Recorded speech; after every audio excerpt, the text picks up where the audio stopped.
You read that it fell. Ignore my glitter packaging, I come packing crafting. Hello, and thank you for joining me here on SewStitchHex. I'm Macadamia, and today we're going to be doing a review and kind of overview of Machimaho. I messed up and made the wrong person into a magical girl, Volume 2.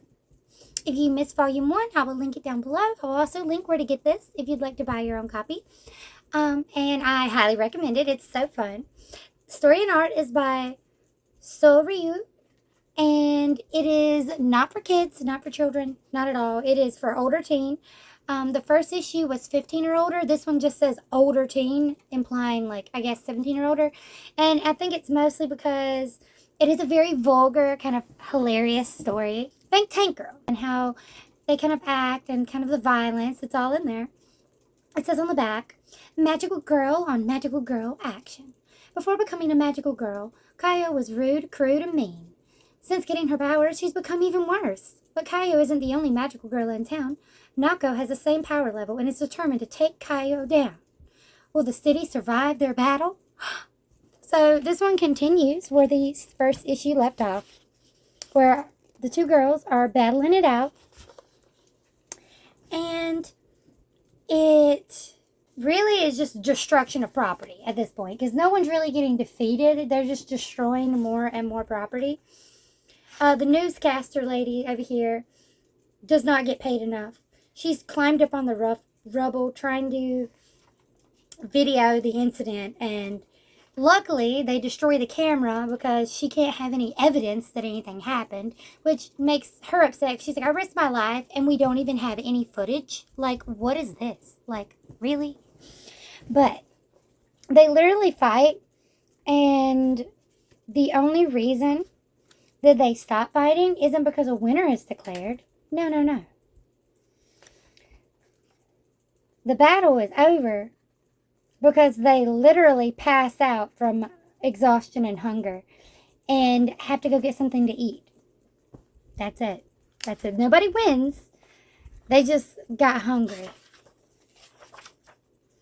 And it's absolutely hilarious to me. They're like both dead on arrival to the restaurant. Hello, I'm the editing goblin, and that harebrained cat forgot to mention something she was very excited to talk about, so I'm putting it in now. They really liked the fact that it was conventionally attractive magical girls that could eat ginormous amounts of food, because naturally they would need a higher caloric intake to put out a larger amount of power. Muscle equals protein. They were very proud of this because typically when you see a magical girl eating a lot, they're shamed as if they're going to gain a lot of weight, when they're putting out a lot of energy and should be eating more because they're working out and building muscle and yada yada yada. Think Bunhead over here.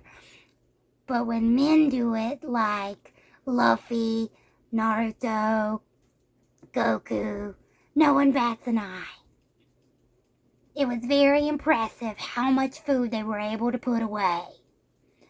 And if you're wondering, I'm the editing goblin. I may not be the best editor, but I'm the only editor they got. And man, do they not pay me enough. I don't pay you at all. Now get back to work. That's it. They go to eat together. The magical beings are still talking, so they're just gonna go eat. And they're like, time out. So yeah, this first one starts off pretty funny with, of course, our main guy, the servant dude, taking care of her. They go out to eat and they learn more about themselves, and they got some more of that meta comedy that I enjoyed. Like the newscaster lady comes in and trying to get like the scoop on what's going on. And she's like, those mountains are not very PG-13, are they? Because the magical Mew is over there. Stop muting so much such obscene noises. This is the after meow of using strong magic. They won't die, but if we don't feed them soon, they'll feel like they're meow minutes away from starvation until the end of time. Like, that's great. So basically, our main guy, in his shoujo style form, when he takes off all his alternative wear, makes them a monster feast, which they devour in seconds. And then they have to immediately make them a second feast that they also devour in seconds because of all the battle. And I mean, that's essentially what happens. Then they go into like a food coma for a little bit and they have to recoup. Mostly mad about each other. Like, how did they lose? Why is this happening? They're just kind of confused overall of what's going on. This issue does have a lot more nudity, which I think is what increased the rating. It's not like full nudity, but it's a lot more panty shots. It's a lot more of like overviews of completely blurred, so there's nothing there, but like implying complete nakedness. We learn a little bit more about our main gal. Kayo came from a wealthy family, and her dad pissed her off, and so that's why she smokes. She keeps the same brand of cigarettes as him. She has like an entire cellar of them. We learned that she came from like a high society family. That's where she went home to get taken care of.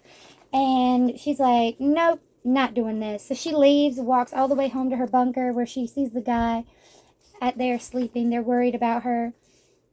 And she, really doesn't give a shit because she has her magical room where she basically just says whatever she wants and then it pops up.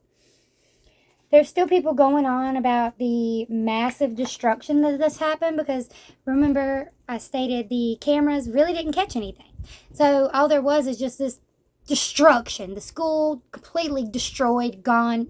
Everyone's dead except for like 3 people. And it's just complete insanity. And then we go back to the student president who's trying to do things. And we found out she had her, of course, one of the other student council members, the typical storyline where they're obsessed with her. And so this girl literally is like grabbing her boobs because they're so big. But she gets possessed by a demon. The Machimaho, however you pronounce them. I cannot pronounce it very well. They have to fight her, but they can't kill her because, of course, Nako doesn't want her to get killed because she's such a kind person, and she even knows this isn't how she would act. She's not normally this evil, vile creature. So the only thing she can think to do is to battle her and to try and stop her. Now, of course, you have to be very careful because Kayo will murder somebody in a second. She does not care. Like, no F's given. So while they're over here trying not to let her get murdered and trying to stop her, Nako gets caught in the crossfire trying to defend her, but she also doesn't want her to get killed. So they have to stop and they have to do their full transformation, and then basically tells Kayo to back up, to stop. She can't just kill her. And so she's like, well, if I'm not going to do this my way, I'm not going to do it. She's like, it's your butt that's going to get kicked. And she only really gets upset when they interfere with her. And essentially they are trying to fight her without destroying her or like destroying her body. Because really they just want to get at the demon that is possessing her, but they don't know how. And then it turns out they're able to basically exercise her with just pure magical girl energy and pull her out so they can fight and kill her. But they didn't know that at first, so they're still going to be fighting each other and super upset with each other because you can't kill her. And even though they're both magical girls fighting for the better cause, they had to go through this whole process of explaining that to each other. And it's just complete madness because nobody likes each other. Everyone's lying to each other and everyone's very vulgar and rude in fights. But it's absolutely phenomenal. To express how vulgar they are, this is just the perfect illustration right here. Tells you a lot about how they act in this book. Or at least our main gal. Yeah, they tried everything. They were thinking, could we like beat her to near death, get the demon out, and then heal her? That wasn't going to work. So they have to just fight as they could. And even though they have, like, this love-hate relationship, Kayo and Nako are standing there, and she still gives her the pep talk. She still gives her a pep talk because, like, yes, she can easily defeat it, and yes, she loves to fight. But more importantly, she has a very, very strong sense of honor. And so in this situation, she's like, you going to keep sniveling? Is that all you got? This asshole's wide open. Even you can do it. Hurry up and kick his ass. You're a hero, right? It's like, yeah, it's very gruff, it's very rough, and it's very rude. But it's enough. It's the kick that Nato needs so that she can get to it. So she can fight and do her own job. So she tells her to stand aside. She goes and does it. And it's like, she's like, I literally just told you to. Don't fucking touch me. Like, excuse you? But she's happy that she goes and fights this demon that was possessing her friend so she can save her, which I thought, it's like, it's really good that they can work together even when they don't like each other, because the student council woman, of course, doesn't like Kaio because she thinks that she's very offensive and she thinks she's the bad guy, and because she has all this negative magical energy that's summoning these demons to this world, of course she's not going to like her because she is causing problems. But it would also be beneficial to the magical demon character if she did kill her, since one, he could eat it, two, it would make his life easier since he obviously couldn't do it. Like, this one ends with another spicy, like, example where we have a third magical girl appearing. And there is another demon creature right here. So we know that it is related to something similar before, where maybe they ate someone with a large amount of energy, be it negative or positive. I'm not really sure. I don't know how that works, but that is what happens. And I thought this was a really good volume because it didn't mellow out. You know, there's always the chance when you start a new series that the first volume is going to do kind of like Goblin Slayer, where they're going to go as hard as possible in the very first episode or the very first volume and not give you a minute to catch your breath, and then they're going to continue on in the next ones and it's going to mellow out, or it's going to be really lame. Hi, this is the editing goblin again. I figured since I was already editing this video, I could tell you. When they said that about Goblin Slayer, they weren't dissing Goblin Slayer. They really enjoyed Goblin Slayer. However, it went really hard in the first episode and then seemed to mellow out for the rest. Very much unlike how the BoJack Horseman show on Netflix, which is phenomenal, really hits you hard in the feels or tries to cause extreme trauma in every episode. So every episode makes me, at least, want to have a panic attack. Whereas shows like my Hot Shoujo site go really hard in the first episode, and they do keep a consistent dark theme, but it is nowhere near as traumatic as the first episode, because the first episode is meant to get that shock factor and really get your attention. Alright, thank you and good night. Because that first one, they got to get interest. They got to get people on board, people who get invested. So you need something to like really bap and get you into it.